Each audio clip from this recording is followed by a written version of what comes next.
నమస్తే అన్న, అందరికీ నమస్కారం. కువైట్లో జూన్ 1 ఈ రోజు నుంచి ఇలా చేస్తే కానీ 100 దినార్ల వరకు జరిమానా విధించే అవకాశం ఉంది. రెండవసారి తప్పు రిపీట్ అయితే జరిమానా రెట్టింపు అవుతుందని చెప్పేసి అధికారులు తెలియజేశారు.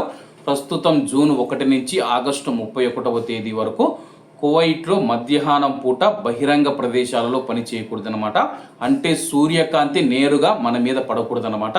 లోపలైతే పని చేసుకోవచ్చు, కానీ బయట ప్రదేశాలలో ఉదయం 11 గంటల నుంచి సాయంత్రం 4 గంటల వరకు అయితే పని చేయకూడదు. అలాగే కువైట్లో ఉన్న ప్రవాస కార్మికుల యొక్క రక్షణ భద్రతను దృష్టిలో ఉంచుకుని ఈ నిర్ణయం తీసుకున్నట్లయితే public authority for man power ప్రకటించింది. అలాగే బయట పని చేస్తూ ఉన్నవారు ఎవరైతే ఉన్నారో తరచుగా నీళ్లు తాగడం, మజ్జిగ తాగడం, అలాగే పండ్ల రసాలు తాగడం, ఎప్పటికప్పుడు బయటికి మీరు వచ్చేటప్పుడు మీతో పాటు నీళ్ల బాటలు తీసుకుని వెళ్ళాలని చెప్పేసి కువైట్లో ఉన్న అధికారులు సూచిస్తూ ఉన్నారు.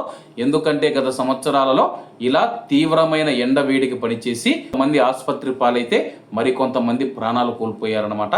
కువైట్లో ఎండలు ఎలా ఉంటాయో మనకు తెలిసిన విషయమే.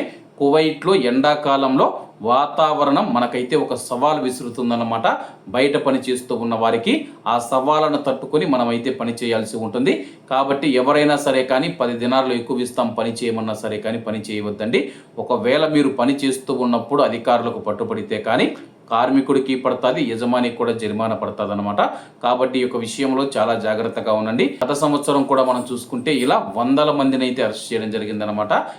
కాబట్టి ఇటువంటి విషయాలలో చాలా జాగ్రత్తగా ఉండాలని కోరుకుంటూ, మనల్ని నమ్ముకొని మన యొక్క కుటుంబం ఇండియాలో ఉంది కాబట్టి వాళ్ళ కోసమైనా ఉదయం 11 నుంచి సాయంత్రం 4 గంటల వరకు పని చేయకుండా ఆ సమయంలో మీరు విశ్రాంతి తీసుకుంటే ఉదయం పూట 6 గంటల నుంచి పని చేసుకోవచ్చు, సాయంత్రం 4 దాటిన తర్వాత మీరైతే పని చేసుకోవచ్చు అనమాట.